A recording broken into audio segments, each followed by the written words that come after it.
Hey, what's up, friends and family? Greetings. Welcome back to the channel and welcome back to another edition of My2Cents with your boy TrickyRicky. And in today's video, guys, I'm about to make the impossible possible like I always do.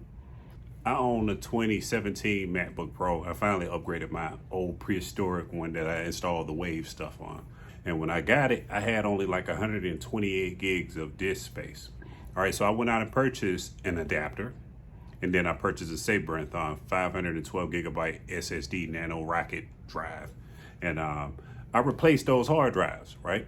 So I wanted to upgrade to Monterey, you know, and as usual, before I make such a huge leap, I always take to Google to see what everyone has to say. And I've been seeing a whole slew of problems from everyone saying that either A, when they install the upgrade and they log in, they are greeted with the Catalina screen.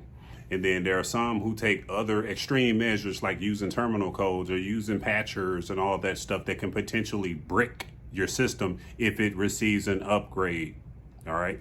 So what I'm going to do is be swapping my hard drive out. I'm going to take out my Sabrent Rocket Nano drive out, and I'm going to put the original stock SSD back into the machine. And then I will upgrade my OS to macOS Catalina.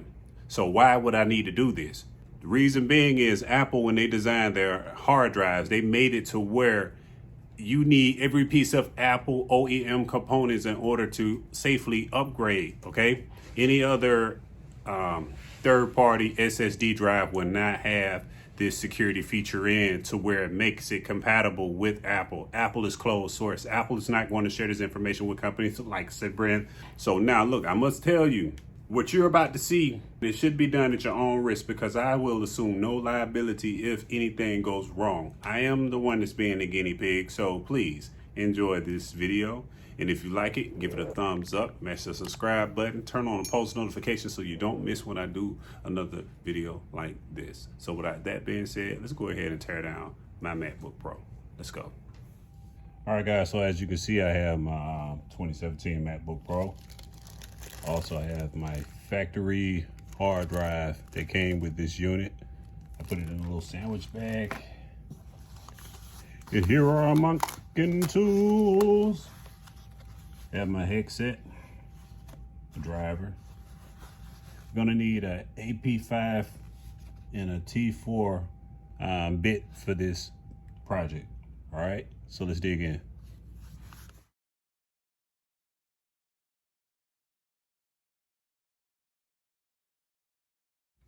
All right, guys, so as you can see, we finally got on the inside of it, and without touching anything with anything magnetic, I'm going to use this little plastic spudger. This right here is going to be my Sabrent. We are in the middle of a thunderstorm. Hey, everything's all well as well. So we're going to go ahead and get this taken out, and we're going to put that back in and start the thing back up. But before we do that, we have to disconnect our power.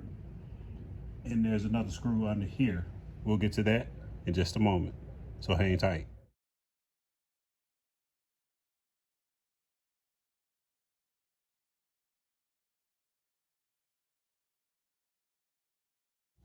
All right, guys, so you can see I had swapped out my Sabrent and I put it in this here bag. They have the original OEM SSD installed. I've reconnected my power. So now let's put this thing back together, flip it over, and we're gonna push an update. All right, we'll be right back.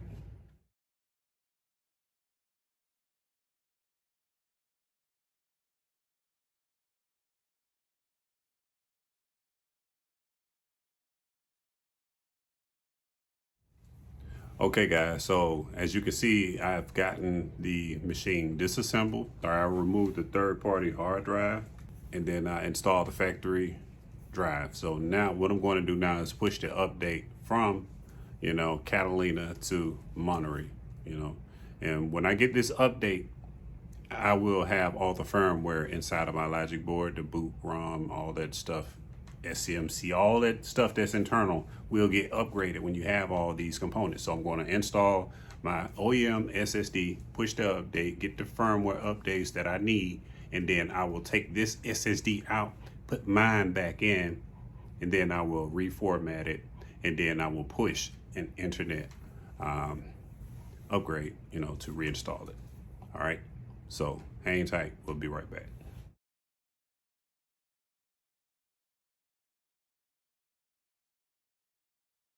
All right, guys, so I obviously ran into some kind of hiccup. I was under the impression that, my computer was actually upgrading. Actually, it was just installing some supplementary security upgrades. So I did that. So now we're going to give it another shot and actually install the actual OS. Now that we have the OS upgraded and the firmware is indeed upgraded, now we can go ahead and put this third-party SSD drive back into the MacBook, and we're going to go ahead and get this whole thing formatted. Now, I highly encourage you to make a time machine of your hard drive, please, okay? And then number two, when you put your hard drive back in this machine, do not turn it on, because I don't know how the machine will act having operating system that was installed with this type of firmware, and you're running a firmware that is newer than the OS. Oh, that's going to be a tough pill to swallow if you brick your machine. So please make a backup and don't start your machine unless you're starting in target disk mode or starting from a thumb drive. All right, so let's move to the next step.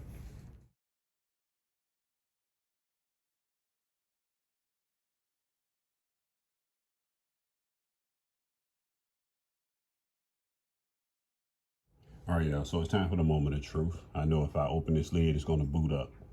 So I'm not ready for that yet. So I need to make sure that I'm in place so I can hit the option button. I have my handy dandy USB installer already plugged up and ready to go.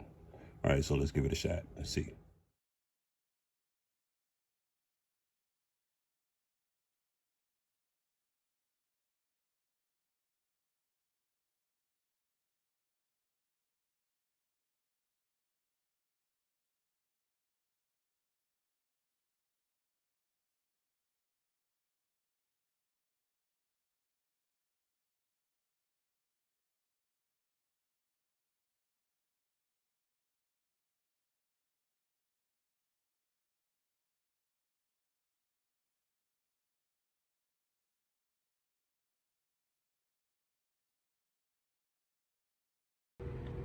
All right, guys, so it looks like it's finally happened. Did my install, and here we are. I'm going to dig in, and I'll be back with my synopsis in just a few. Officially having macOS Monterey installed on 2017 MacBook Pro with the third-party SSD. No tricks, no terminal codes, no tweaks or nothing that's going to break your OS. It's just genuine.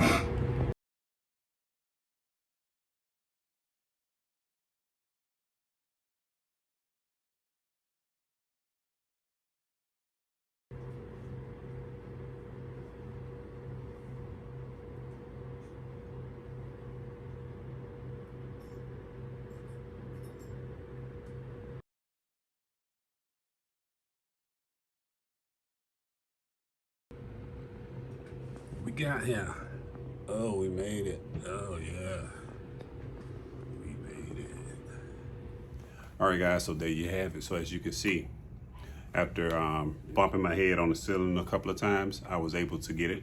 I tried to install the actual installer using the USB thumb drive that I had, but obviously I think this whole thing don't act right when you have adapters and all that, so you have to have a full USB thumb drive if you're going to use it as an installer. I do have one, but I don't want to erase Catalina off of it for peace of mind in case I need to go back. Okay, all right, so now that we've done that, I can tell that the machine, it is responding really well. I did a disk speed check using Trim, which is a really good thing. I also downloaded that app too, Trim Enabler. I'll put a link in the description, and I turned that on instead of using the terminal command because I'm using the application to manage that. All right, and I ran a disk read